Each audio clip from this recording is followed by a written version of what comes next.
Essa mensagem fala assim: a boca e o coração. Tá? Conta-se que há muitos séculos, numa época em que os homens eram guiados por magos, adivinhos e astrólogos, um poderoso rei sonhou que havia perdido todos os seus dentes, um após o outro.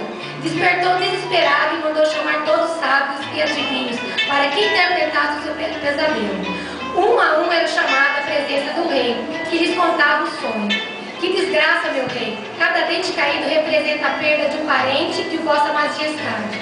Exclamavam todos os adivinhos, pois chegavam sempre à mesma conclusão sobre o que significava aquele sonho.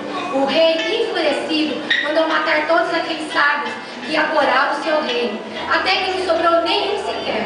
Então chamou seus servos e ordenou que encontrassem outro adivinho em qualquer lugar da terra que pudesse interpretar-lhe o sonho. Passados alguns dias, encontraram um simples peregrino, que em terras distantes era vista como um homem de grande sabedoria, e levaram à presença do rei. Este, após ouvir o rei, contou-lhe o sonho e disse-lhe calmamente: ó poderoso Senhor, viva para sempre, pois teus dias serão tão longos que nenhum dos teus parentes te verá morrer.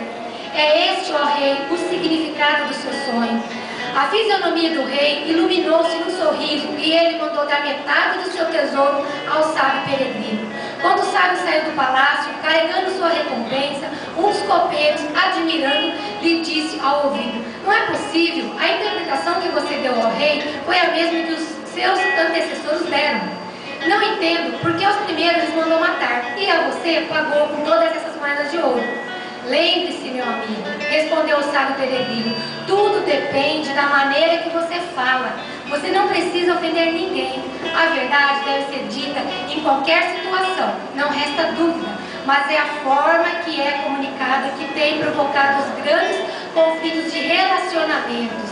A verdade pode ser comparada a uma pedra preciosa que você retira do seu tesouro. O homem bom retira boas coisas do bom tesouro do seu coração, e o homem mau do mal tira coisas más.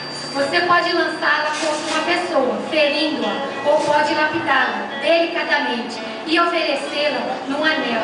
Certamente assim será aceita com mais facilidade e a pessoa, inclusive, irá agradecer-lhe a ajuda. Porque por tuas palavras será justificado e por tuas palavras será condenado. Mãe, hoje comemoramos seus 80 anos. Em nome de todos queremos dizer muito obrigado por tudo. Pela mãe maravilhosa, pela amiga e companheira. Principalmente pela mulher que saiu do seu mundinho tão pequeno para ganhar esse mundão, conquistando todos com seu carisma, afeto e compreensão. Parabéns e que Deus te abençoe. Mãezinha querida, hoje assim eu posso te chamar.